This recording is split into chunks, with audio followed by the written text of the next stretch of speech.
আসসালামু আলাইকুম। যাদের প্রিন্টারে কল ফর সার্ভিস F10 আসে তখন তারা কি করবেন, প্রিন্টারটা বন্ধ করবেন। বন্ধ করে 80 চাপটা ধরে প্রিন্টারটা অন করবেন।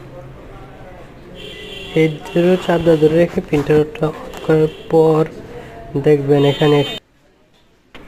এখানে একটু ওয়েট করার পরে আর দেখবেন প্রিন্টারটা চালু হবে। চালু হওয়ার পরে 696 দিয়ে স্টার্ট বাটনে চাপ দেবেন। তারপর একটু ওয়েট করবেন। আর যদি না হয় তাহলে আবার 969 দিয়ে চাপ দেওয়ার পরে যখন এখানে এরকম এক আসবে, এক আসলে এটাকে শূন্য দিয়ে স্টার্ট বাটনে টিপ দিবেন। দেওয়ার পর দেখবেন এটা শূন্য হয়ে গেলে তারপর প্রিন্টারটা অফ করে আবার অন করবেন। দেখবেন ইনশাল্লাহ আপনার প্রিন্টার রেডি হয়ে গেছে। রেডি হয়ে গেলে তারপর আবার আপনারা স্বাভাবিক কাজ করবেন। আর এরকম ভিডিও পেতে আমাদের চ্যানেলটি সাবস্ক্রাইব। দেখেন প্রিন্টারটা রেডি হয়ে গেছে।